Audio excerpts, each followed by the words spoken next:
Ça va, vous allez bien? Vous êtes en forme? Vous avez l'air. Bon, on va faire un truc un petit peu différent du Pass Event d'il y a 2 ans. On a lancé le Walibi Podcast l'année dernière. Et donc, on va le faire sous ce format questions-réponses. Et je vous demande donc de faire un maximum de bruit pour le directeur général du parc, Jean-Christophe Parent.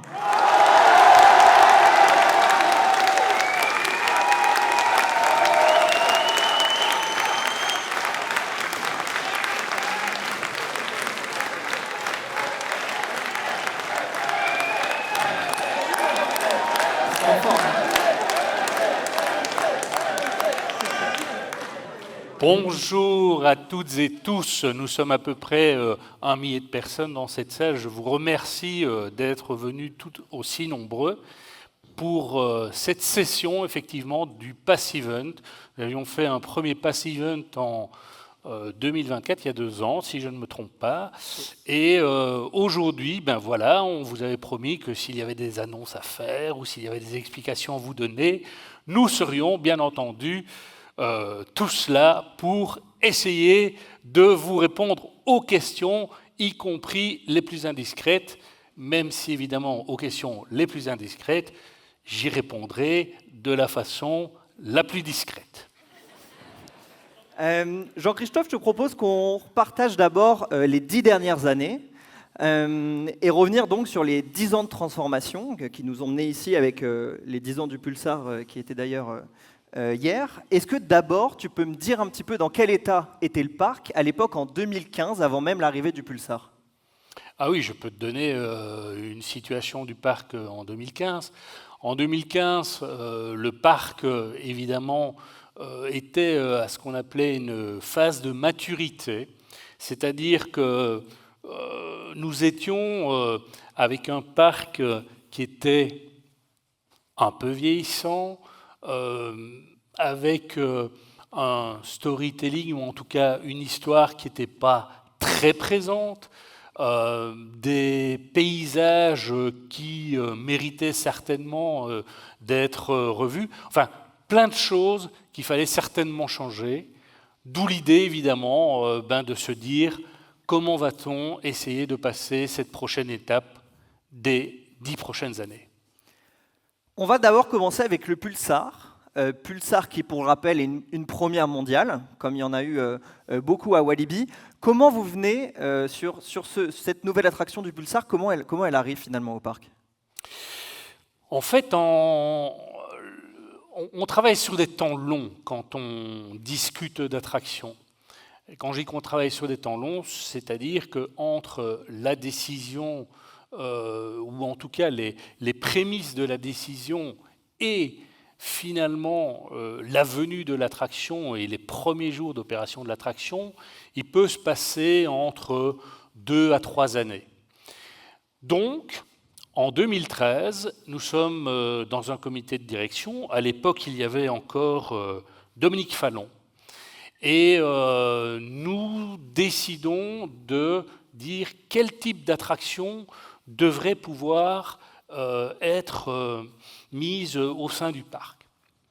Et on réfléchit et on n'a pas de budget, il faut dire ce qui est. On n'a pas de budget, on n'a pas une thune. Et on essaye de trouver quelque chose d'un peu correct. Et en fait, on va chez Vekoma, on va chez Mac, on va chez un certain nombre de fournisseurs. Et notre attention est véritablement tournée sur Mac, qui nous propose en fait un prototype qui n'existe absolument pas, dont ils n'ont eux-mêmes aucune idée de ce que ça donnera. Et en fait, nous sommes à la IAPA Europe de, si je me souviens bien, Paris, à l'époque, porte de Versailles. Et je leur dis, ok, banco, on va avec vous, on fait un partenariat, et puis voilà, le Pulsar, 3 ans après, est mis dans le parc. Et c'est comme ça que le Pulsar est né, mais qui était en fait une des premières pierres avant une grosse annonce du Master Plan de 2017. On va revenir en détail sur toutes les zones qui ont été faites, mais aussi celles qui n'ont pas été faites par la suite. Dans ce Master Plan de 2017, c'est quoi la vision à ce moment-là? Comment on arrive à se projeter et se dire, OK, on va retravailler tout le parc?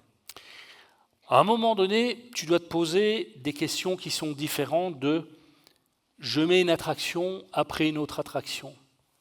Et il faut se poser la question suivante, et on le voit déjà, c'est un peu les prémices des réseaux sociaux, enfin, ça frémit, les parcs fans nous disent « vous êtes quand même pas très exceptionnels les mecs, qu'est-ce que vous pourriez réellement faire ?» Et donc, la question n'était pas de se dire « qu'est-ce qu'on va construire comme attraction ?» mais plutôt « comment doit-on construire une stratégie qui fait que nos clients, nos visiteurs vont réellement se sentir impliqués dedans. » Et en fait, c'est toute la stratégie de la très grande satisfaction clientèle qui est mise en œuvre et qui nous permet, à ce moment-là, avec l'aide de nos amis de la Compagnie des Alpes d'ailleurs, de créer ce master plan. Je te parle de 2014 parce qu'on voit ici 2017, mais en fait, toute cette réflexion a déjà commencé en 2014. On n'a pas fini, on n'a même pas encore mis le pulsar, qu'on pense déjà à que devons-nous faire pour satisfaire correctement nos visiteurs. C'est une grosse prise de risque d'annoncer un master plan parce qu'on voit sur les autres parcs où on va plutôt annoncer nouveauté par nouveauté. Ici, on annonce, ou en tout cas on s'étend sur 10 ans. C'est quoi la prise de risque sur ce genre de choses? La prise de risque, elle est complètement folle parce qu'en fait, on va, alors qu'on n'a pas une thune, de nouveau, je le répète. On est toujours à la même... On est toujours à la même enseigne. À ce moment-là, on a aussi la chance d'avoir un patron qui s'appelle François Fassier, patron des sites de loisirs, qui nous dit, écoutez, pour le parc Astérix, pour le Futuroscope, pour Walibi Belgium, il faut vraiment qu'on rentre dans une réflexion globale stratégique sur que veut-on faire de ces flagships, que veut-on faire de ces parcs. Et en fait, entre la Compagnie des Alpes et chacun des sites, on réfléchit réellement à ce qu'on souhaite. Et à ce moment-là, on dit, OK, si on veut faire quelque chose, si on veut que ce soit impactant pour nos visiteurs, il faut y aller, il faut taper 100 millions dans le parc. Donc c'est plutôt un fonctionnement Compagnie des Alpes de travailler en master planning? Absolument. Ok. Et quand on annonce à ce moment-là, en 2017, toutes ces nouvelles zones, on le verra par après, effectivement, tout n'a pas été fait comme imaginé, et il y a des zones qui ont changé aussi. Est-ce que toi, à ce moment-là, tu es persuadé de réussir que ça va ressembler exactement à ça dans 10 ans, ou tu sais déjà qu'il y a une marge voilà, sur les années, pour dans 5-7 ans, où il y a une marge de changement qui risque de s'opérer? Quand tu crées un master planning, tu crées une vision. Tu crées une voie, mais tu ne sais effectivement pas si la voie que tu crées, tu vas y arriver ou pas. Encore une fois, c'est un solide pari qu'on a fait. Il se fait qu'on était méga convaincus de ce qu'on présentait, bien entendu. Ça a été en fait, alors ça peut paraître difficile à croire, mais en fait, ce qui s'est passé, et c'est vraiment comme ça que ça s'est passé. On n'a pas d'argent. On a des difficultés à avoir des investissements pour ce parc. On a expliqué en un quart d'heure, tu m'entends bien, on a expliqué en un quart d'heure ce plan d'investissement. Et une des personnes que je ne citerai pas aujourd'hui nous a dit « Ok, on y va. Montre en main un quart d'heure. » Comme quoi tout peut jouer en 15 minutes. Ça peut vraiment se jouer. Il fallait avoir la force de persuasion de dire « Si on ne fait pas ça, on est mort. » Et effectivement, ça a mené à plein de choses.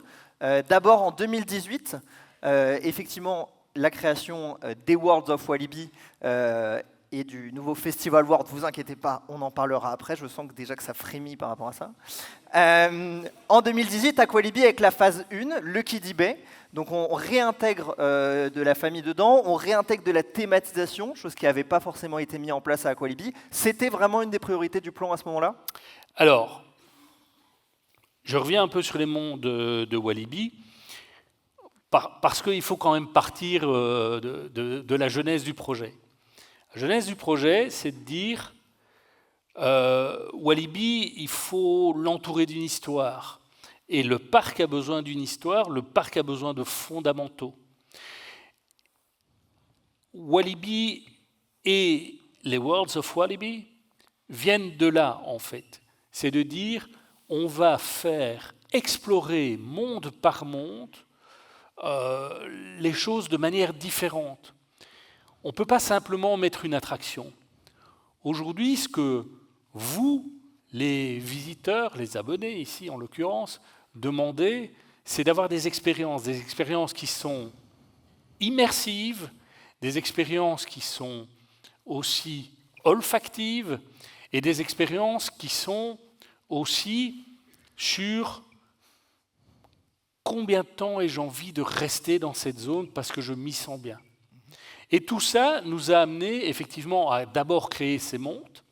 Et pour revenir à la question de 2018 et de l'Aqualibi, c'est que je trouve qu'on oublie trop souvent que l'Aqualibi fait partie intégrale du site. C'était considéré à la base comme un peu le parent pauvre du site, et je ne voulais pas ça. Je voulais vraiment que ce parc aquatique, qui est vraiment un parc fantastique, ait l'opportunité de se développer correctement. En revanche, ce qu'on n'avait pas, c'est que quand on regarde la population qui vient justement sur un Aqualibi, c'est toute cette partie plus familiale pour les petits-enfants. Ça manquait vraiment d'attraction pour les petits-enfants. Et donc j'ai considéré à cette époque qu'il fallait commencer par cette première étape qui était Kiddy Bay. Et on le verra par la suite, effectivement, Aqualibi a encore reçu d'autres investissements. Mais avant, toujours en 2018, on a le début d'Exotic World avec Tiki Waka. C'est vraiment une priorité d'aller attaquer le fond du parc à ce moment-là? Pour moi, oui. On avait deux options. Hein. Très clairement, il y a l'option qui est plutôt de dire je passe de l'entrée, je vais jusqu'au fond, ou je viens du fond et je reviens vers l'entrée. C'est ça, hein, c'est assez simple hein, finalement. Le fond était à la fois tellement abîmé, peu attractif, avec une superbe attraction comme le Toutankhamon, que j'ai voulu qu'effectivement on commence par le fond de parc. Et dans cette réflexion sur le fond de parc, il y avait une chose qui était importante pour moi, c'est qu'on enlevait la coccinelle qui, normalement, devait revenir à une autre place. Malheureusement, les inondations nous ont amenés à faire ça autrement. Et d'y mettre une attraction familiale, parce que je reste convaincu que les familles, c'est le principal vecteur de promotion d'un parc comme Walibi. D'où on a créé effectivement Exotic World avec le Tiki Waka, avec toute cette zone immersive. Et d'ailleurs, si on regarde le premier design, j'ai toujours dit, les designs qui nous sont montrés, je veux absolument qu'ils collent ou que la réalité colle à ces designs. Et grosso modo, on peut dire que même si on a fait quelques erreurs, parce qu'on fait toujours des erreurs dans un plan, la réalité correspond à peu près au design, à 90%. Et c'est quelque chose qu'on va voir sur la présentation, puisqu'on a toujours le concept art réalité, et on se rend compte encore plus d'effectivement du suivi du projet. Et puis on reste dans l'investissement famille, avec Karma World en 2019. Là, c'est une grosse nouveauté, avec un Dark Ride à ce moment-là. C'est une priorité d'investir dans du dark ride? C'est une priorité de présenter un portefeuille d'attractions varié.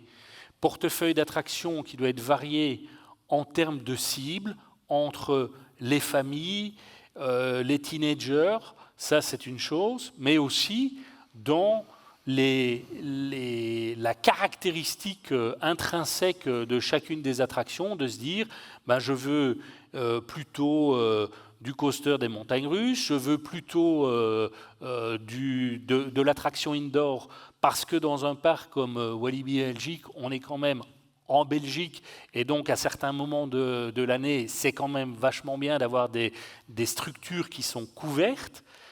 Et puis, vous avez aussi des petits kiddie rides, donc des attractions pour enfants. Donc, je trouvais que dans le portefeuille d'attractions, nous avions à la fois une attraction telle que le Toutankhamon, qui est aussi un dark ride, sauf que la différence en Toutankhamon, où on est plutôt sur du décor réel, ici, on amenait en plus cette touche un peu plus digitale avec le dark ride interactif Popcorn Revenge d'Alterfest, qui est d'ailleurs, et ça c'était aussi une de nos grandes fiertés, c'est de pouvoir faire participer à notre plan de développement des structures, des sociétés belges, ce qui était le cas avec Alterfest.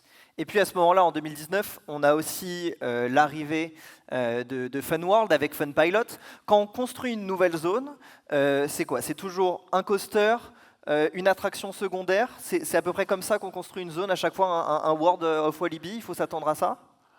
Dans les Worlds of Walibi, tu dois retrouver 3-4 choses essentielles. La première chose, tu vas y retrouver des attractions. Alors, si possible, avoir à chaque fois une attraction un peu plus sensation, thrill, et puis une attraction un peu plus famille. Ce couple-là fonctionne assez bien. Après, tu dois pouvoir aussi offrir une offre de restauration, on y reviendra, des boutiques, des infrastructures telles que des sanitaires, etc. Mais aussi assurer d'avoir une décoration cohérente et une histoire cohérente par rapport à la zone. Et c'est tout ça qui fait qu'aujourd'hui, chaque zone est typique et nous permet effectivement de passer de monde en monde et d'avoir pour chacun de ces mondes la possibilité d'être reconnu assez aisément. Est-ce qu'en 2019 déjà, on sent dans le ressenti client qu'il y a eu un changement d'image sur Walibi? Oui, très clairement, dès 2019, on voit bien ça dans nos enquêtes de satisfaction, où il y a une augmentation de la satisfaction générale des clients qui est là.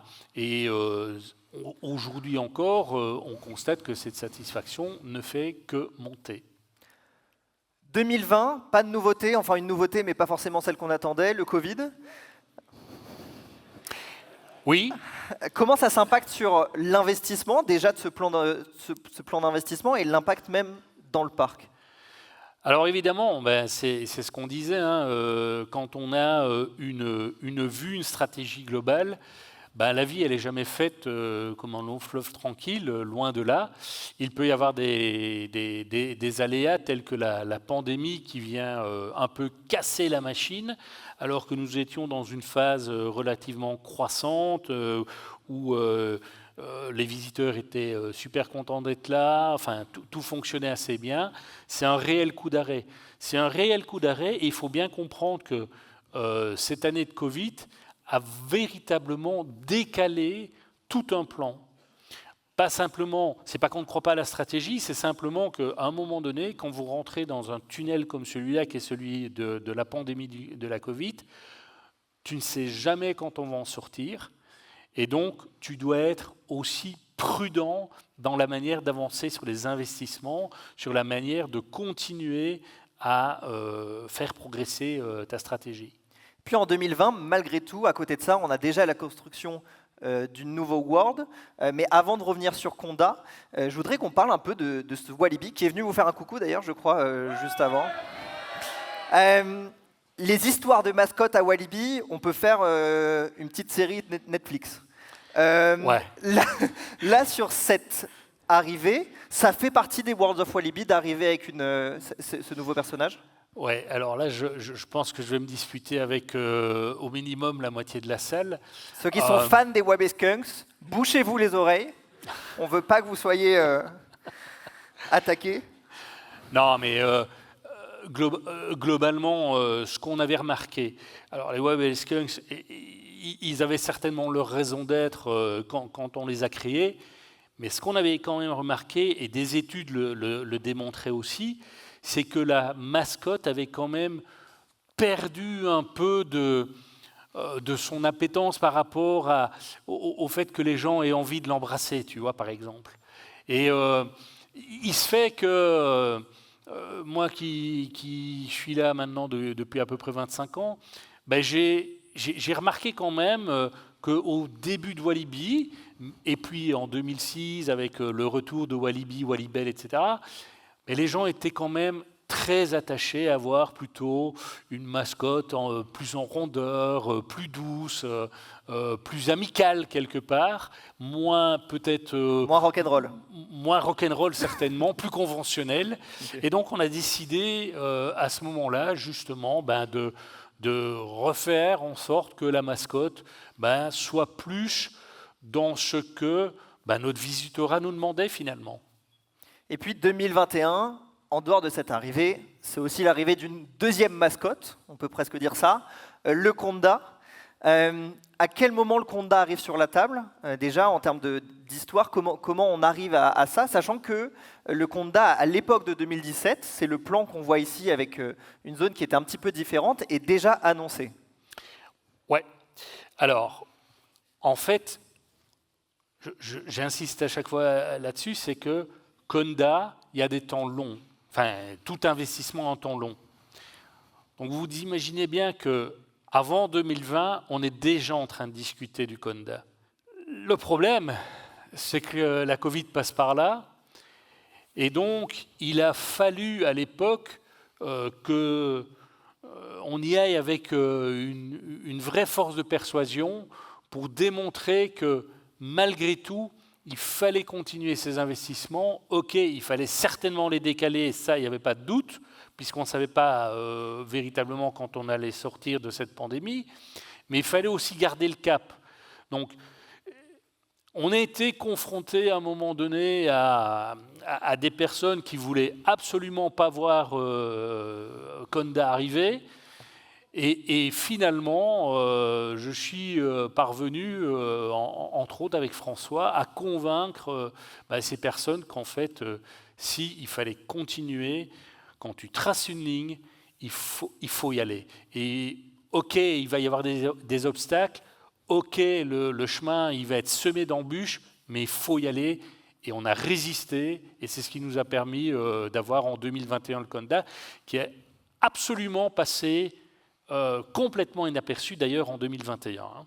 Je rappelle qu'il n'y a pas véritablement eu de publicité qui a été faite là-dessus, il n'y a pas eu d'inauguration sur le Conda. Enfin, c'est une attraction qui a été depuis le départ totalement sous-estimée parce que malheureusement, on n'a pas pu non plus, je dirais, la promotionner de la manière dont on aurait souhaité la promotionner, ce qui nous a certainement coûté des prix. Malgré ce manque de marketing, il y a quand même un impact direct sur les visiteurs à ce moment-là, à l'ouverture. Je crois qu'effectivement, les premiers visiteurs qui montent sur le Conda définitivement ont compris qu'on avait tout compris à leurs besoins et à leurs désirs. Et ça place Walibi sur le paysage des parcs d'attractions. Tu sens que Walibi passe un nouveau step avec l'ouverture d'un Conda? On passe complètement un nouveau step. Et si tu reprends un petit peu le design de départ, si on peut, c'est pas que sur le Conda. En fait, là, vous voyez un petit peu le design qu'il y avait. Une espèce de restaurant africain, ouais, mais qui n'est pas du tout mis dans le sens où il est mis aujourd'hui. Donc en fait, la Covid nous a permis, malgré tout, de repenser nos plans, y compris certains designs qui étaient en fait mis à l'envers. Le restaurant tel qu'il est là, normalement, vous devriez passer face au Tiki Waka. Eh bien non, aujourd'hui, on passe face au Conda. Pour deux raisons. une raison de flux, dans un premier temps, qui est beaucoup plus naturelle quand on nous fait passer entre le Nsoso et le Conda. Et la deuxième raison, c'est que en termes de captation de nos visiteurs vers ce restaurant, le fait de l'avoir inversé nous a permis effectivement d'avoir une captation différente. Donc, ça a été, la Covid aussi, une opportunité de rechallenger un certain nombre de choses qui avaient été mises dans le master plan de 2017. Donc, dans toute difficulté, il y a toujours une opportunité. Pour rester sur les difficultés, hélas, donc là vous le voyez, la zone est belle, c'est joli, ça vient d'ouvrir, on est hyper content, quelques mois après, inondation. Voilà. Comme diraient certains, les emmerdes quand ça vole en escadrille. Hein, donc, après effectivement la Covid, on se prend le 14 juillet 2021 les inondations. Voilà, c'est des choses qui arrivent, ce sont des aléas climatiques. Il ne faut pas se leurrer, ces aléas climatiques, un jour ou l'autre, ils reviendront. Il n'y a pas de débat là-dessus. Donc on doit vivre là-dessus. On doit vivre avec ça. Oui, c'est ça, on doit vivre avec ça. On doit vivre avec ça. Okay. On doit vivre avec ça. Et à l'époque, vous imaginez bien qu'on est un peu désespéré. On est avec nos cuissardes, on est le 15 juillet. Je reviens de Paris parce que moi j'étais à Paris le 14 juillet, je m'en souviens comme si c'était hier. Je reviens de Paris, je mets mes cuissardes, je suis encore avec François Fassier qui met ses cuissardes. On est dans le parc, on se dit on est vraiment bien dans la merde, hein, voilà, hein, et disons les choses comme elles sont. On a de l'eau jusque-là, hein, donc moi je ne suis pas très grand, mais enfin bon, tu peux imaginer qu'il y a quand même de l'eau jusqu'à un certain niveau. Et à ce moment-là, il y a une machine qui se met en marche qui s'appelle la Compagnie des Alpes. Ça peut paraître bizarre que je parle comme ça, un petit peu entre les soupes et les patates de la Compagnie des Alpes, mais en fait, la Compagnie des Alpes va nous être d'un support exceptionnel à partir de ce moment-là.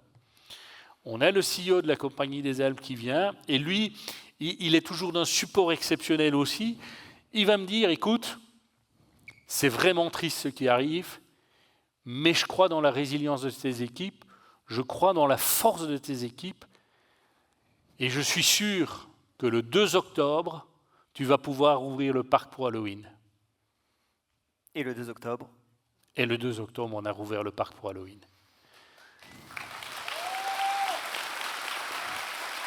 C'est dans ces moments-là qu'on voit vraiment la force de l'équipe qu'on a réussi à construire ? Je n'ai jamais eu d'hésitation sur le fait que nos équipes soient non seulement des professionnels de l'accueil, des professionnels du divertissement, mais je n'ai jamais eu non plus le moindre doute sur le fait que quand il fallait se serrer les coudes et aller de l'avant, ils étaient en capacité de le faire. Je tiens encore une fois à les remercier. On est 5 ans plus tard, ça m'émeut toujours.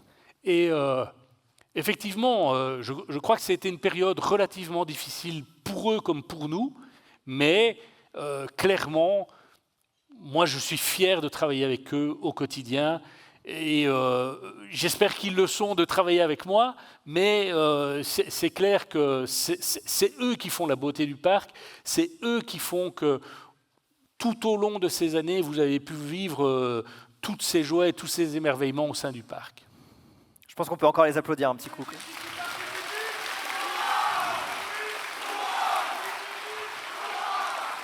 2023, alors tout le monde s'attend à un Twist and Splash Mac, on va revenir un peu après dessus. Et venu de nulle part, Walibi hack ton PC d'ailleurs, c'est ça la vidéo, hein. Il hack ton PC, il commande un Silverton. Quelques mois après, le Silverton est livré. Ouais. Est-ce qu'on se parle vraiment de quelques mois ? Comment ça ce Silverton débarque ? En fait, le Silverton, c'est une histoire un peu bizarre, mais voilà, elle est là. C'est une attraction qu'on a juste été piqué à Frépertuis. Qu'on embrasse d'ailleurs. Hein, voilà, il faut dire ce qui est. Et on demande aux gens de Frépertuis, franchement, ce que vous avez fait là, on trouve que c'est génial. C'est une super attraction familiale. Je trouve qu'on doit continuer à investir dans les attractions familiales. Et vous avez un concept exceptionnel. Est-ce que vous seriez OK que je puisse juste reprendre votre concept et le mettre dans notre parc avec une vision pour moi qui est celle de comment est-ce que je vais à un moment donné créer une cohérence avec Adventure World. Et le Silverton arrive comme ça, tout simplement. Donc malgré un plan d'investissement établi, s'il y a un coup de cœur ou une bonne idée, on peut changer complètement le plan et se dire ok, on va là-dessus parce qu'on y croit. Ouais, exactement. Je pense que c'est une ligne, c'est une voie qu'on trace avec la stratégie, le master plan.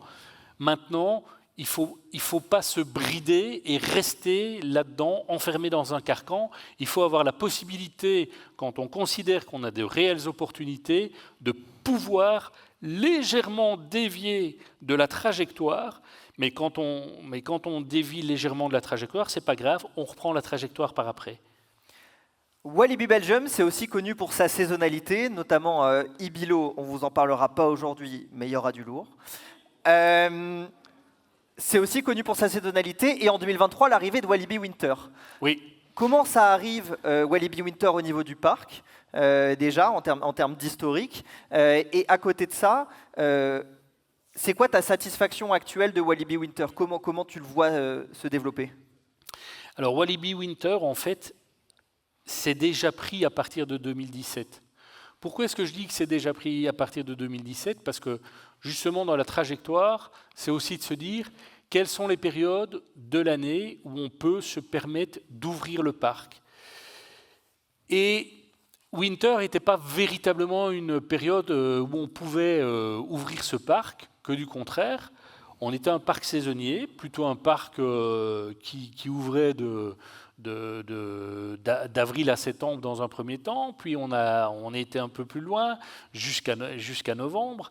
Et là, on s'est dit, il y a quand même un coup à jouer sur Winter, donc on est en 2017, et donc j'emmène un certain nombre de personnes avec moi dans mes valises, et on part du côté de Göteborg, on part du côté de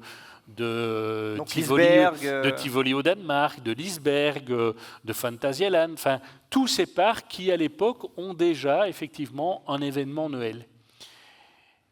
Et Europa Park aussi d'ailleurs. Et la réflexion était assez simple, c'était comment peut-on implémenter ce type de projet au sein du parc? Bon, on voyait que au niveau des concepts, c'était super. Après, il y avait un très, très, très gros travail d'infrastructure. Pourquoi est-ce qu'on n'a pas ouvert avant 2023 ?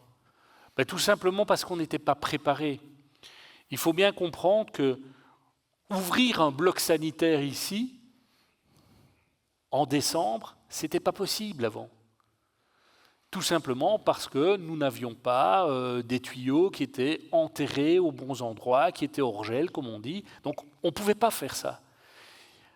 Au niveau de la boucle d'eau, c'était la même chose. On était en incapacité de produire, enfin, pas de produire, mais d'amener l'eau jusqu'à nos restaurants pour pouvoir justement amener de l'eau à tous les niveaux du parc.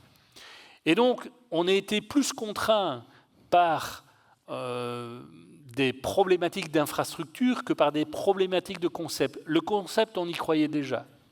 Il fallait l'infrastructure, ça a demandé un certain temps. Et en fait, l'infrastructure, comment est-ce qu'elle est venue ? Tout simplement en créant les mondes. Donc, quand on a créé les mondes, à chaque fois, évidemment, on s'est dit, on va faire en sorte que l'infrastructure soit en capacité d'accueillir un produit tel que Winter. Voilà, c'est parfois aussi bête que ça, mais c'est ça la réalité de pourquoi attendre 6 ans avant de faire Winter. Et comment tu te projettes sur ce Walibi Winter? Parce vous avez fait le choix d'investir beaucoup dès le début oui. Et de couvrir déjà une grande partie du parc. Comment on voit l'avenir de cet événement? Moi, je le vois de manière brillante. On a eu jusqu'à présent 3 événements Winter. On va continuer à promotionner cet événement Winter qui n'est pas encore totalement installé. Oh, bonjour Dominique.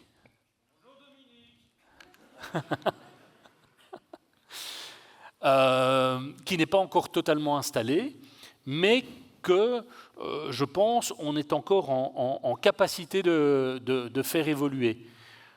On l'installe, et puis petit à petit, on amènera encore des évolutions à cet événement, mais j'y crois dur comme fer. J'y crois vraiment dur comme fer.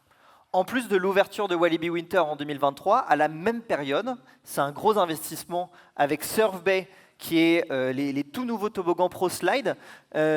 Donc on est d'abord 2018 avec un investissement famille. Il revient l'idée de moderniser les toboggans et d'ajouter une grande tour à Aqualibi. Ça, c'est aussi une priorité qui n'est pas dans le plan de 2017, par exemple? Ça, c'est à la fois, comme tu le sais,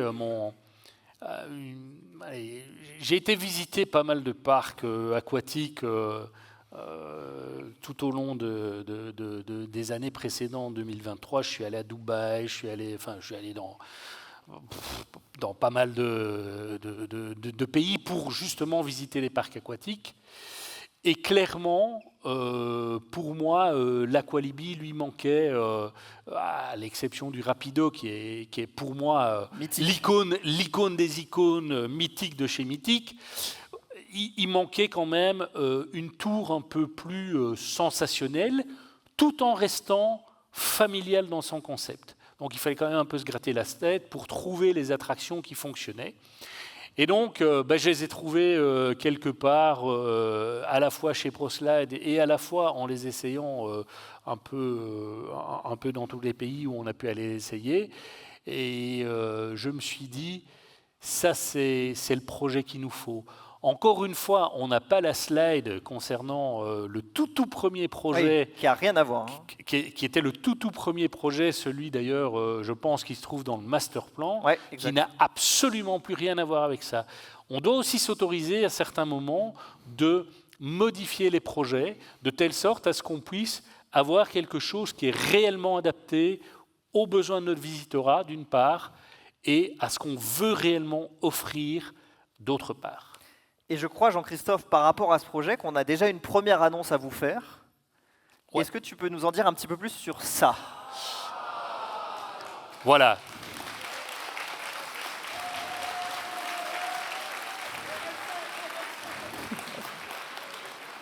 C'est pas RMC qui construit ce genre de choses.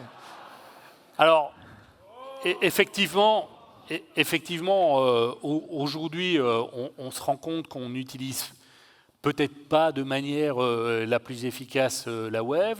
On a aussi, comme tu le sais, une vraie culture du RSE. Donc, et dans le RSE, il y a une partie économie d'énergie, durabilité et autres, à laquelle on est particulièrement attaché. Et donc, ça me paraissait être une hérésie de ne pas, à un moment donné, couvrir cette vague de telle sorte à ce qu'on puisse, et dans un premier temps, parce que c'est quand même ça l'essentiel, continuer à donner à nos visiteurs, à nos abonnés, un produit de qualité. Aujourd'hui, je considérais que le produit n'était pas complètement abouti. Avec la couverture de la vague, je pense qu'on va pouvoir profiter mieux de cette partie de l'Aqualibi. On peut s'attendre à des travaux pour quand ? Alors les travaux, ils auront lieu principalement en octobre. De cette année ? De cette année, ouais. De cette année, de telle sorte à ce que pour l'hiver, ça soit OK. On va commencer déjà à avoir des éléments qui arriveront sur le site ici en août-septembre. Et donc, on continue à travailler le temps d'avoir le permis, hein, parce que c'est important d'avoir le permis. Sachant que pour l'instant, je crois que c'est du sur-mesure ProSlide. Pardon ? C'est du sur-mesure ProSlide sur ce type. C'est du sur-mesure de ProSlide. On a étudié ça avec eux. Ils ont fait un travail formidable, quelque chose qui me semble être totalement intégré, parce que ça aussi, c'est quelque chose auquel nous tenons. C'est que l'ensemble soit beau et intégré, et je pense qu'ici on a quelque chose qui va plutôt bien. Repartons maintenant sur Walibi avec DocWorld en 2025. C'était à cette occasion qu'on avait pu faire le tout premier Pass Event par ailleurs.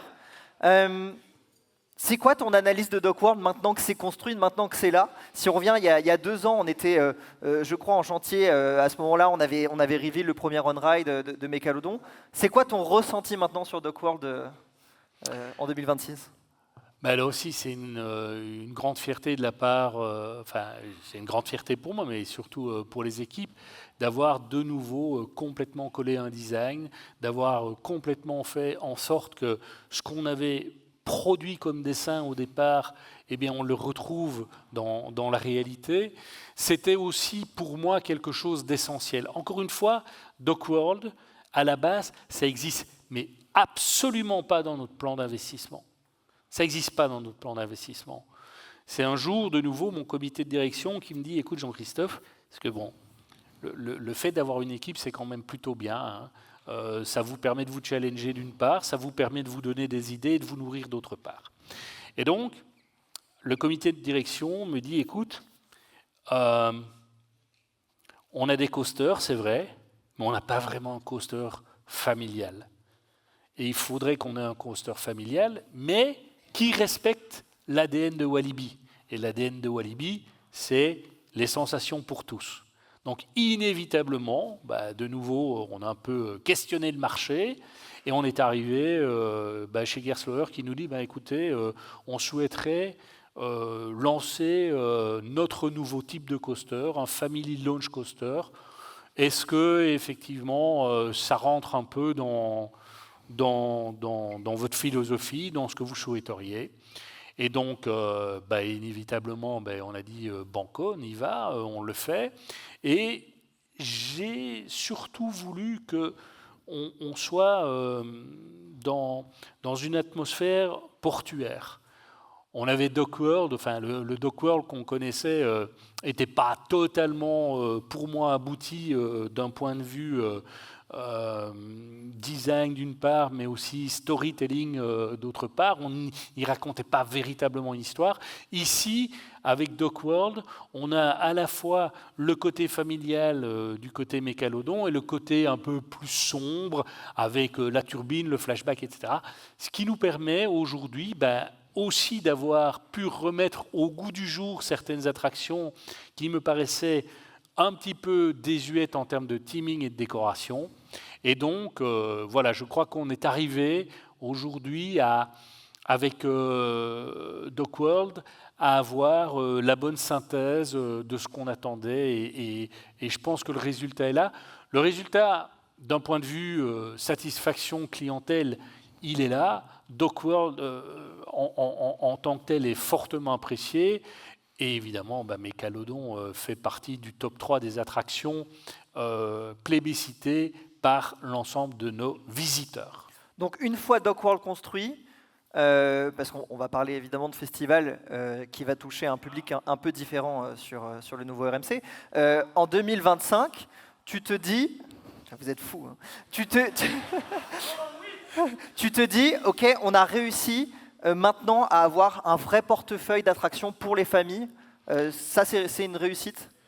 Je me dis surtout qu'on a mis Popcorn Revenge, on a mis Silverton, on a mis le Mégalodon, bien entendu, on a mis Fun Pilot, on a mis Tiki Waka.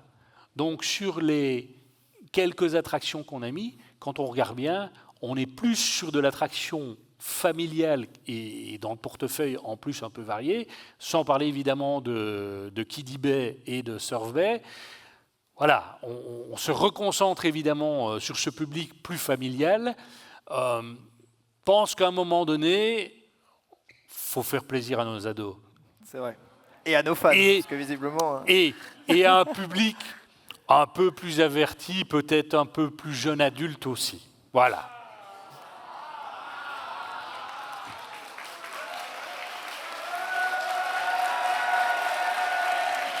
J'arrive pas à savoir s'ils applaudissent pour la nouvelle stratégie FNB ou s'ils applaudissent pour le RMC. 2026, une des nouveautés, on l'a déjà vu avec la pita, le burger, etc., c'est de s'associer avec un chef Bart de Potter. Comment vient cette stratégie F&B et est-ce que finalement, cette stratégie F&B, elle ne fait pas aussi partie de ce master plan? Si, elle fait complètement partie du master plan.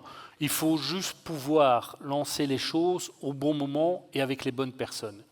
Il se fait que, je vous le dis en toute honnêteté, je ne suis pas complètement séduit toujours par la restauration qu'on peut offrir à nos visiteurs.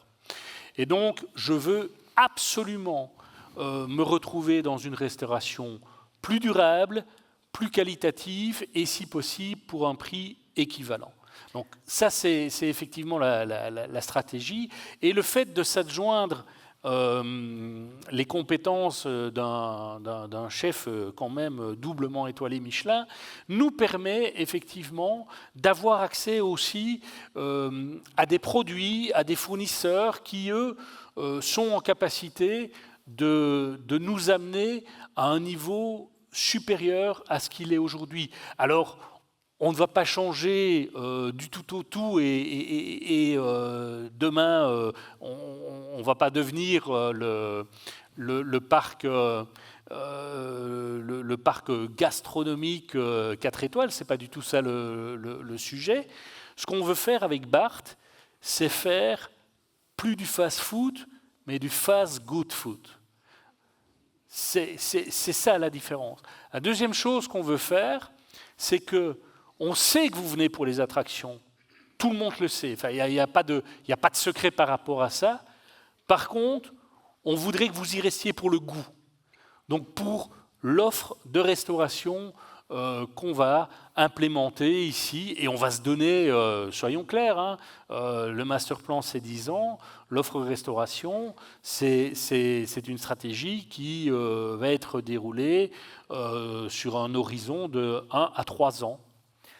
On a décidé pour cette présentation d'être complètement transparent avec vous et de vous parler aussi de ce qui n'a pas été fait. Mais avant de vous parler de ça, je veux juste qu'on regarde cette timeline et de se rendre compte du nombre d'investissements. C'est quoi ce qui te rend le plus fier sur ces 10 années de transformation? Bon, il y en a pas une qui est particulière par rapport aux autres, parce que pour moi, le plan de développement n'est pas complètement achevé à date. Par contre, quand on voit effectivement que depuis 2016 jusqu'à 2025, à l'exception de l'année 2020, même s'il y a eu évidemment la mascotte, je pense qu'on a aussi démontré notre ambition et notre volonté de faire de ce parc à la fois un parc de référence sur la Belgique, mais on essaye effectivement de le pousser comme parc de référence plutôt européen. Et je pense que les investissements à venir vont encore plus permettre de le positionner. Quand la stratégie, tu voulais répondre à ça? Ah oui, moi je l'espère, mais bon, oui. On verra. Hein, on va voir on verra, ce que vous en pensez. Quand la stratégie évolue, la place d'entrée. Alors attention. Voilà. Attention. Alors, ce qui est montré ici, ça ne veut pas dire que ça va être fait, si j'ai bien compris. Que du contraire. Que du contraire. Tu as effectivement signalé que dans une stratégie, il y avait des choses qu'à un moment donné, il fallait abandonner ou revoir. La place d'entrée telle qu'elle est là aujourd'hui, in fine, si on y pense, alors c'est super, c'est génial, on pouvait même encore faire mieux. Quand on fait des dessins, ils sont tellement léchés que ça nous fait tous rêver. Ceci étant dit, est-ce que vous préférez que nous mettions de l'argent dans le parc pour de l'attractivité ou pour un endroit où vous passez exactement 2 minutes 30 ? Voilà. Je pense qu'on est tous d'accord sur le constat. Et donc, évidemment, il faudra qu'à un moment donné, on fasse évoluer cette place d'entrée, mais on ne va pas y consacrer des millions et des millions, parce qu'aujourd'hui, on considère que ce seraient des millions perdus ou mal utilisés par rapport à ceux qu'on pourrait investir dans le parc. Donc ce concept art, on ne peut plus le prendre en exemple de ce que pourrait devenir la place d'entrée d'Walibi. Absolument pas. Et d'ailleurs, je ne le fais pas... Je suis allé trop vite. Et d'ailleurs, je ne le fais pas sans raison. Encore une fois, quand je regarde les entrées, et je ne citerai pas pour le coup les parcs, mais quand je regarde les entrées d'autres parcs, même de très grands parcs du côté d'Orlando, ça casse pas toujours trois pattes à un canard. Hein. C'est des entrées relativement simples qui ont pour seul objectif de faire entrer les clients dans un univers, et l'univers, il est derrière l'entrée. Donc voilà. À côté de ça, on en parlait un petit peu avant avec ce Twist and Splash Mac. On peut partir du principe que c'est plus du tout à l'ordre du jour. À partir du moment où le mégalodon passe quand même un peu sur l'attraction, ça risque d'être compliqué d'aller mettre une attraction. Et on voit toujours la Gold River d'ailleurs ici. Hein. On voit d'ailleurs toujours la Gold River qui restait dans les plans. Donc comme quoi, dans notre stratégie, oui, Dock World, il fallait le faire. Oui, il fallait y amener de l'attractivité. Alors ici, il se fait que c'était dans la partie plutôt Adventure World. Mais voilà, là, ça ne va pas être possible pour des raisons... physiques. Bah, plutôt physiques, oui, on va dire ça comme ça. Est-ce qu'il faut s'attendre à ce qu'Adventure World, ce soit la prochaine zone après Festival World à être retravaillée ? C'est une excellente question, merci de me l'avoir posée. Avec plaisir. Ce qui est bien, c'est que tu ne me mets jamais dans l'embarras. Mais clairement, il va falloir travailler la zone Adventure World. Comme je l'ai dit tout à l'heure, hein, le fait de mettre le Silverton à la place où on l'a mis, pour créer du lien avec la zone italienne et Adventure World, et rendre cette zone de manière cohérente, il faudra le faire un jour. À date, je ne peux rien annoncer là-dessus, mais c'est pour moi inscrit dans la stratégie. Voilà, vous avez l'info. Attention, s'il vous plaît, ne faites pas de crise cardiaque. Ça, c'était la zone du loup-garou avant. Pourquoi en 2017 ? Donc la zone loup-garou, je crois qu'elle est prévue dans les horizons 21, quelque chose comme ça. Pourquoi finalement ce qu'on va avoir ne ressemble plus du tout à ça ? Et pourquoi c'est pas fait au moment indiqué ? Bon alors, déjà, on avait l'ambition, enfin, on ne se rend pas compte ici, on est en 2025, mais l'ambition était, si vous vous souvenez bien, à l'époque, de faire un master plan qui allait de 2017 à 2023. La zone loup-garou était prévue pour 2022. Je te rappelle qu'on a eu deux petits événements un peu consécutifs qui s'appellent la Covid d'une part et les inondations d'autre part, qui font qu'on a été quand même un peu arrêté dans nos plans de développement. Au départ, il n'était pas envisagé d'imaginer que le loup-garou disparaisse du paysage. Et donc, effectivement, c'était bien la zone loup-garou, où on souhaitait simplement, à l'époque, refaire...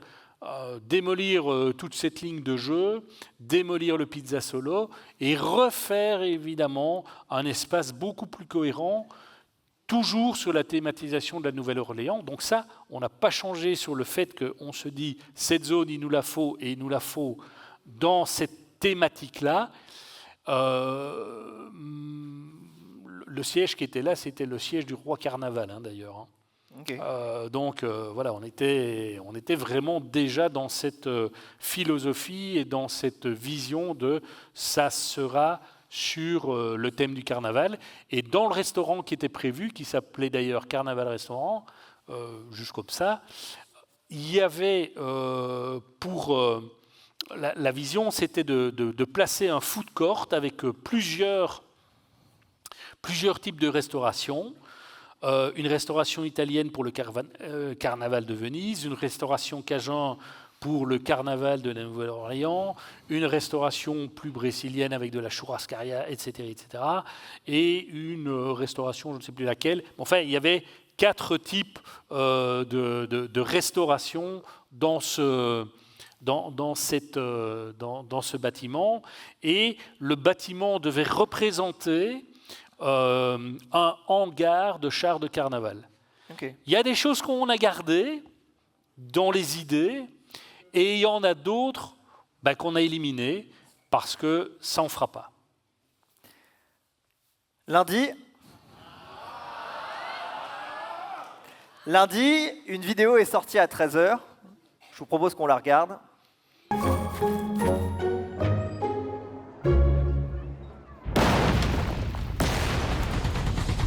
new festival of thrills in 2028 at Walibi. Festival World 2028 est né.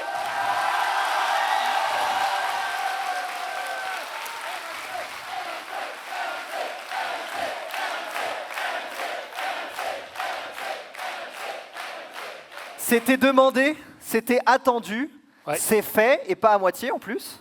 On l'espère. À quel moment vous prenez la décision déjà de repartir à zéro et de dire, bah voilà, la zone qu'on a vue, qu'on vous a montrée, elle va plus du tout ressembler à ça? Bon, en fait, aujourd'hui, on peut vous le dire, on s'est vu en 2024, mais en fait, en 2023, on discutait déjà du RMC.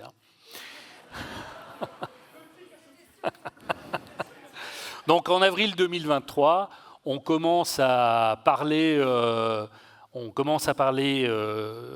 du RMC. Et en fait, petite anecdote. Je suis dans le secret. Petite anecdote, effectivement, on se retrouve à Orlando, tu es avec moi d'ailleurs à Orlando, je dis viens un peu voir un truc avec moi. Moi je suis comme un fou, hein, vous imaginez pas. Hein, imaginez-vous. Viens avec moi, on est en novembre 2023, j'invite Erwan et d'autres personnes d'ailleurs, on est à Orlando. Et on se dirige vers le stand de RMC, il ne sait pas trop où on va. Puis on monte chez RMC, alors là il se dit bon, il y a quand même quelque chose qui va se passer. Et là, on nous montre les premières vidéos de l'attraction qu'on va certainement, à un moment donné, construire ici sur le site. La vidéo, vous ne la verrez pas, évidemment. Hein. On ne peut pas tout vous donner tout de suite. Hein. Oui, j'imagine que vous êtes choqués, déçus. Pourquoi est-ce qu'on ne vous la montre pas, la vidéo? Tout simplement parce que la vidéo qu'on a en 2023, évidemment, il y a toujours des grands malades qui sont aussi au niveau de la Compagnie des Alpes, dont un qui s'appelle Julien Simon, que vous connaissez peut-être.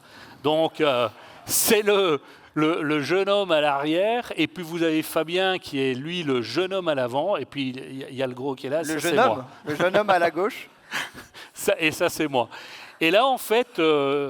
on est déjà en juillet 2025 et on monte les premiers designs du master plan Festival World. Donc, entre 2023 et 2025, on a déjà beaucoup travaillé dessus. On a déjà revu, parce qu'on a la chance d'avoir chez RMC aussi des gens tout aussi allumés qu'un mec comme Julien Simon. Et donc, le fameux Joe, là, hein, que tu connais. Le fameux. Et donc, à partir de 2025, on est parti et on se dit master plan et concept thématique 2028. Donc, on sait qu'on va la créer en 2028.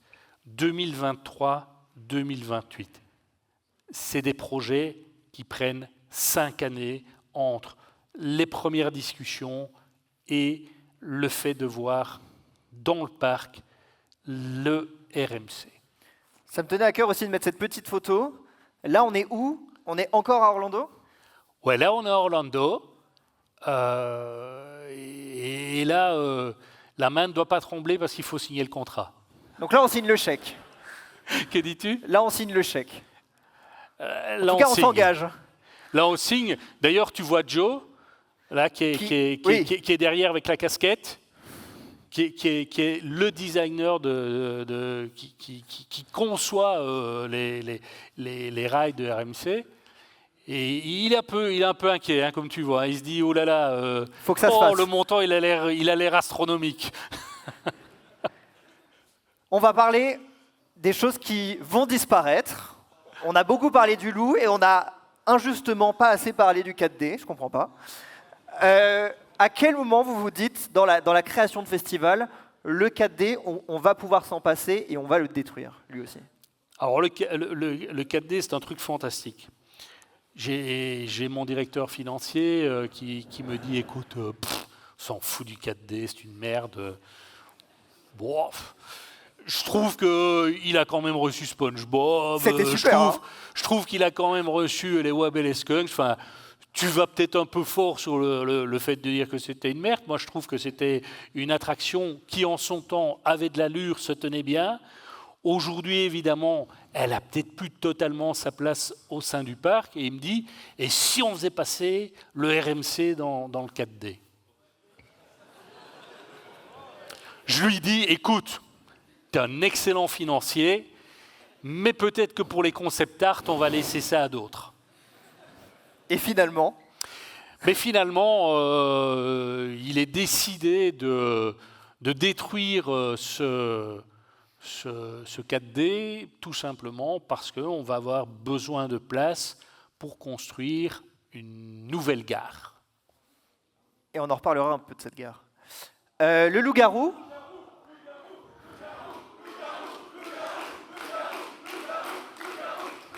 Ça crie moins que pour RMC quand même, hein. On sent que vous avez déjà commencé à passer le step d'après. Le loup-garou, donc en 2017, tu me confirmes qu'il n'y a pas du tout cette idée du RMC. Absolument pas. Comment ça vient, l'idée de dire, ok, bah, le loup-garou, il est temps pour nous de lui faire une deuxième vie? Bah, j'ai l'occasion d'aller faire un thème à Walibi Holland, j'ai l'occasion d'aller faire un Iron Gwadzi à Tampa, j'ai l'occasion d'aller faire un Zadra en Pologne. Et donc, je me dis, ouais, finalement, un coaster en bois, c'est super, mais s'il y avait moyen quand même de lui mettre de l'acier pour qu'on puisse faire d'autres petites choses, ce serait sympa. Et déjà dans ces tests-là, tu te dis, quitte à le faire, autant partir plutôt sur un Iron Gwadzi ou un Zadra qu'un Untamed. En termes de taille. Ouais, tu me poses toujours des questions. Ouais, je me pose pas la question. Moi, je dis juste, et c'est comme ça que je fais, hein, généralement, dites-vous bien que tout ce qu'il y a dans le parc, c'est absolument pas moi qui design. J'ai pas du tout les compétences pour faire ça. Donc je dis à chaque fois à Julien Simon, Julien, s'il te plaît, est-ce que tu peux t'occuper du projet? Et donc, je ne sais pas ce qu'il a inventé, moi. Mais tu sais que probablement, voilà. Mais je sais que ce qu'il va faire, ça va être une tuerie, oui. Voilà. Après, c'est vrai que je lui dis, bon, si tu peux me faire autre chose qu'un thème, ce serait bien quand même. Parce que, bon, Ben, on aime beaucoup Untamed, hein. Attention.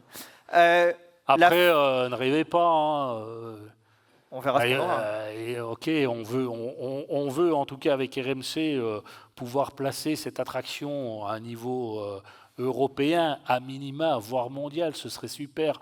Bon, enfin bon, nous ne sommes que Walibi Belgium. Hein. La fin du loup, on a aussi décidé de la célébrer. Ouais.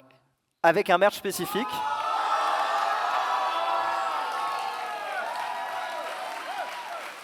Qui est déjà disponible dès aujourd'hui. Tu confirmes? Je reconnais effectivement bien ton esprit mercantile et effectivement, il y a déjà une collection pour dire un peu au revoir à notre loup-garou.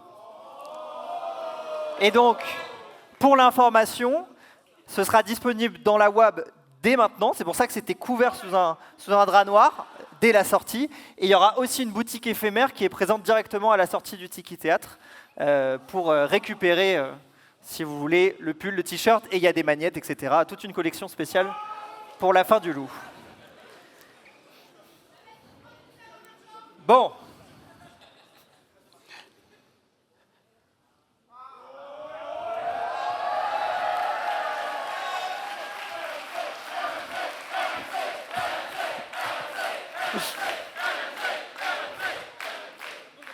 un peu du RMC. Je crois qu'ils ont envie de parler de ça.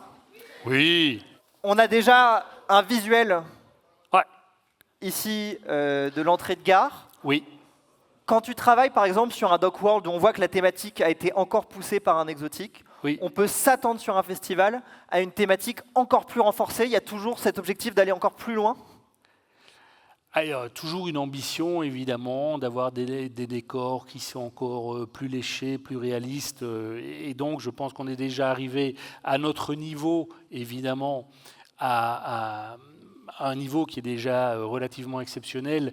Et quand on voit entre le Tiki Waka et Dock World les progrès qui ont été faits là-dessus, clairement, on peut encore attendre autre chose. Pourquoi je t'ai dit tout à l'heure, je vous ai dit tout à l'heure, on a certainement fait des erreurs. Chaque fois, ces erreurs sont prises en compte dans les nouveaux projets, ce qui permet de nous améliorer à chaque fois. Mais je suis sûr qu'on fera encore quelques bêtises sur ce projet-là, mais ce n'est pas grave. Globalement, il sera certainement ultra satisfaisant. Et donc, je te disais tout à l'heure, on voulait rester sur ce fameux concept du carnaval. On va rester sur ce concept du carnaval avec le char un peu emblématique qui est ici, on voit, qui sera en fait l'entrée de la gare du coaster. Quelques informations.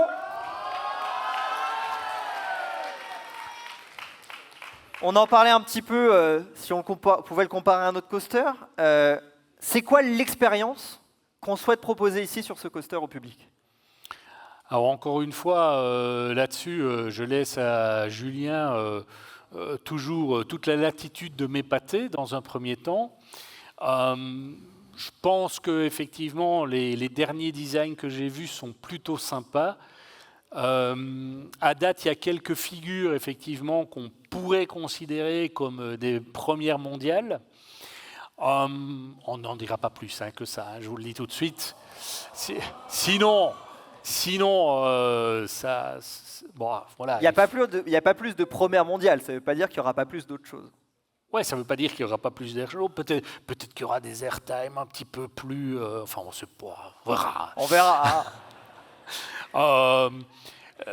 La vitesse, elle est celle qui est marquée là. Un parcours plus long que le Loup-Garou, 1231 mètres, va quand même falloir s'accrocher les amis, parce que c'est un vrai beau parcours.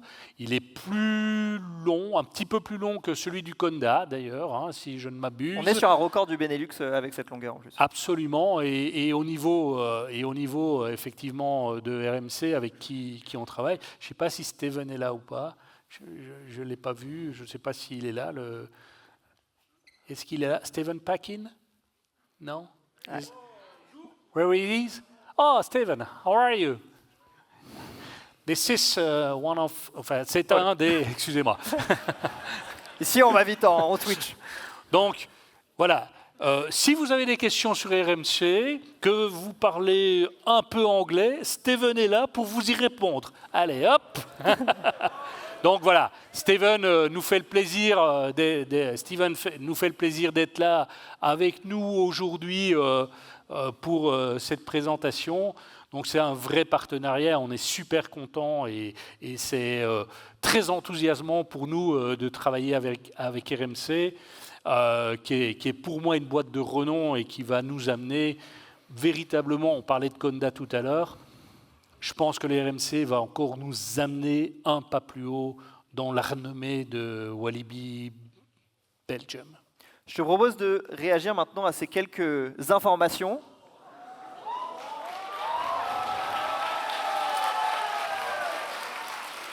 Trois trains en simultané. Gare, embarquement, débarquement. Oui. Qu'est-ce que ça veut dire? C'est quoi l'objectif? Pour moi, tu sais, je ne suis pas un opérationnel pur jus, comme tu le sais. Je viens plutôt du monde de la finance à la base. Donc moi, c'est capacité, capacité, capacité. C'est plaisir client. Plus vous montrez dedans, mieux je me sentirai.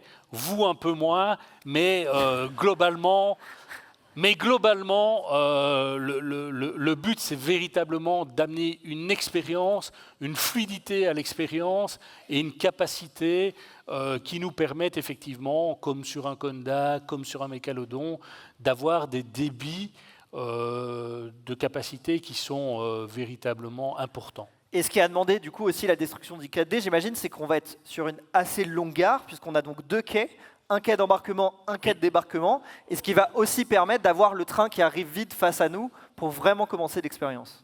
Ben voilà, tu as tout dit. Bon. Une autre petite slide.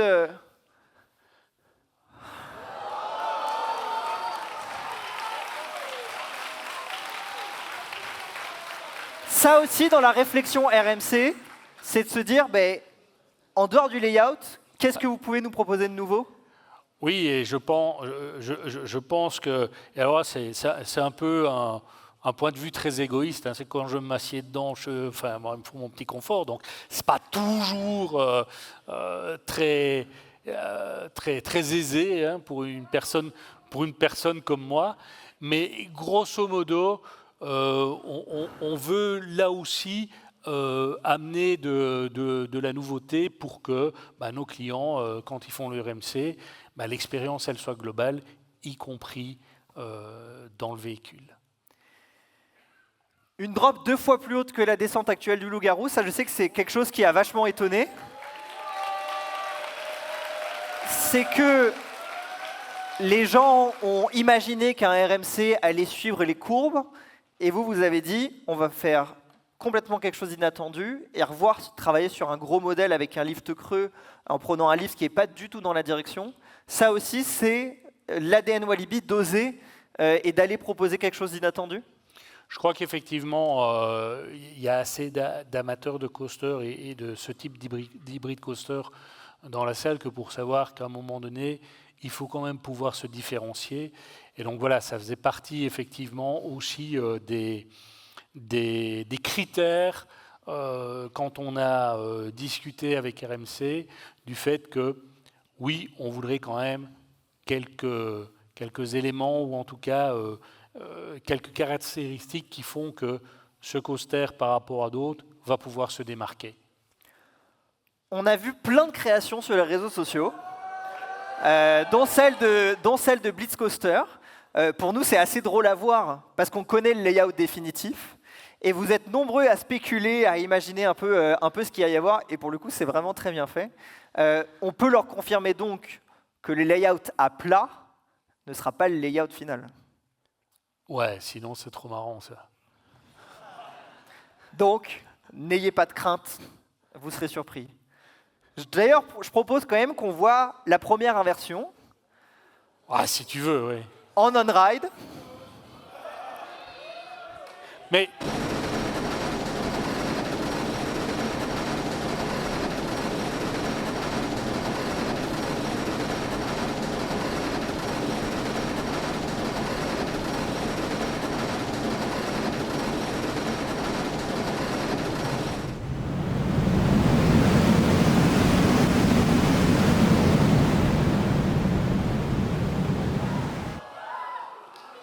alors,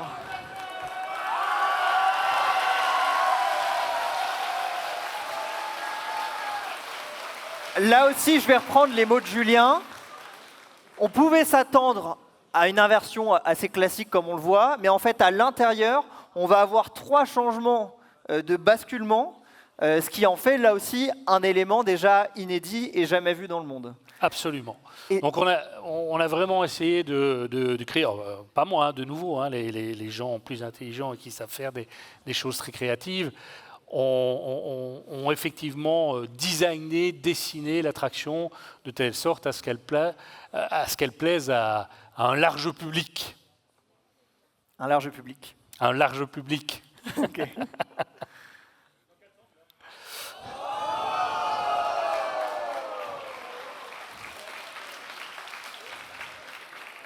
On peut déjà avoir un aperçu d'un rail à gauche qui nous fait comprendre que ça risque d'être assez tortueux. Oui, voilà, ce sont des photos qui m'ont été envoyées par Steven pour me dire, regarde, Là, on y est. On a commencé un peu à travailler sur la bête. Donc, vous voyez, on est en 25. Pardon, 26. Merci, mesdames. Je vois que vous suivez et que mon cerveau, lui, ne suit plus. Donc, on est en 26. Donc, vous imaginez encore le temps qu'il faut jusqu'à 28. Hein, mais voilà. Si on veut faire quelque chose de bien, il faut qu'on soit en capacité de faire les choses correctement, avec professionnalisme, de telle sorte à ce qu'on puisse délivrer réellement une attraction qu'on espère être une des meilleures attractions d'Europe, voire du monde. Niveau timing, je vous laisse applaudir, pardon. Niveau timing, donc le Loup-garou va finir sa saison Oui. jusqu'à Winter. Oui. Ensuite, on s'attend à une destruction à partir de quand et à quand l'arrivée aussi d'RMC sur le parc? Alors nous, on va commencer la destruction à partir de janvier 2027. Donc après Walibi Winter, en fait, on va commencer à détruire le 4D parce qu'il va falloir y mettre une nouvelle gare. On va certainement aussi devoir, sur toute la zone du Loup-garou, faire en sorte que les équipes de RMC puissent arriver et commencent à je dirais, enlever une partie du rail pour justement venir reposer une autre partie dessus. La zone, elle est en 2 temps. On est ici sur la phase 2 de 2030. Pourquoi travailler une zone déjà en 2 parties? Tout simplement pour 2 raisons. Une raison technique qui était une difficulté de flux où il fallait quand même pouvoir faire en sorte que une des zones principales du parc ne soit pas complètement bouchée et donc devoir faire le tour du lac pour pouvoir... non, ça, c'était pas possible. Donc, il y a des raisons techniques qui font qu'aujourd'hui, ça n'avait pas de sens.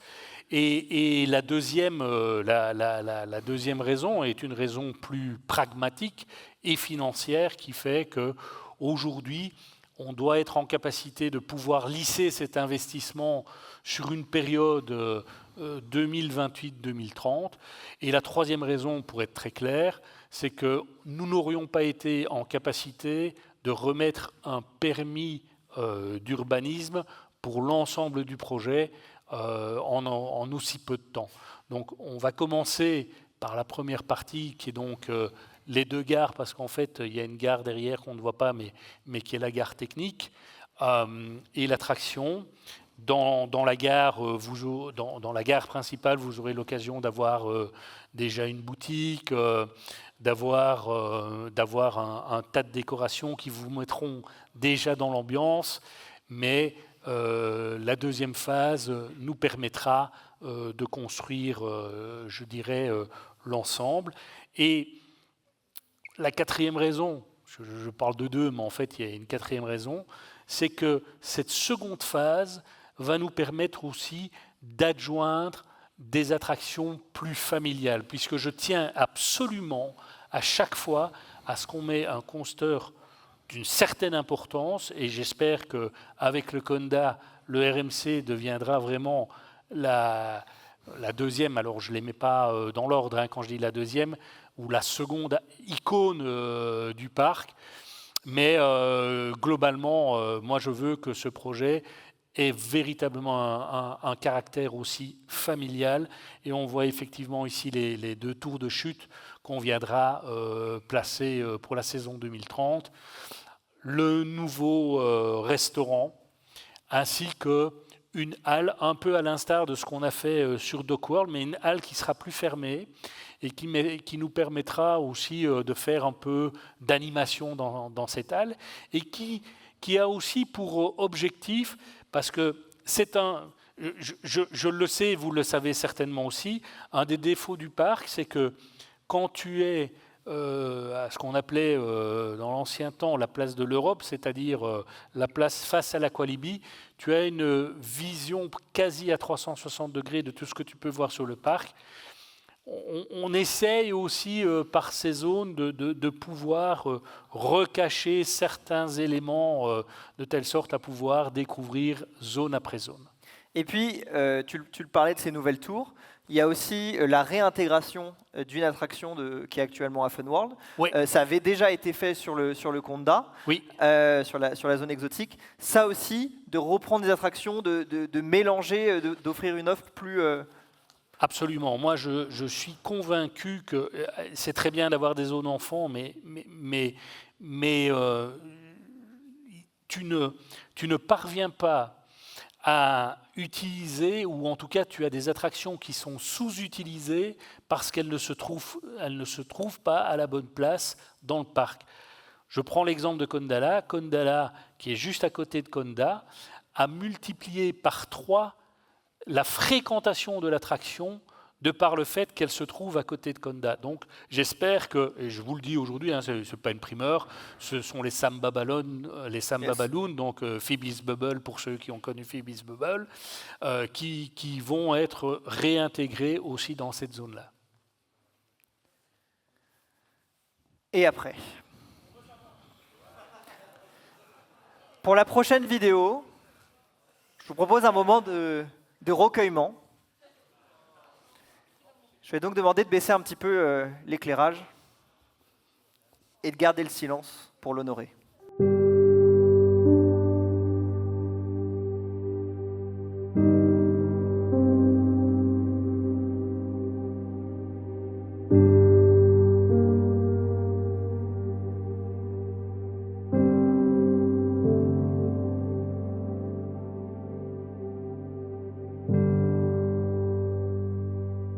Octobre 2027, le loup-garou disparaît. Le vampire. Mais le loup-garou a aussi disparu avant. Donc pourquoi ce choix? Pourquoi octobre 27? Pourquoi octobre 27 ? Tout simplement parce qu'on ne peut pas l'amener jusqu'à Winter, comme tu le sais. C'est une attraction qui a du mal, qui peine à pouvoir être opérée pendant les périodes de grand froid. Et donc, elle n'a jamais été ouverte pendant l'hiver. Donc, on l'arrêtera effectivement en octobre 2027 pour pouvoir justement récupérer du foncier au niveau du parc et avoir certainement plein d'idées sur la suite du développement. Donc on ne peut pas en dire plus, mais on ne perd pas un espace pour rien. On perdra pas un espace pour rien, ça c'est sûr. Merci à tous de nous avoir écoutés.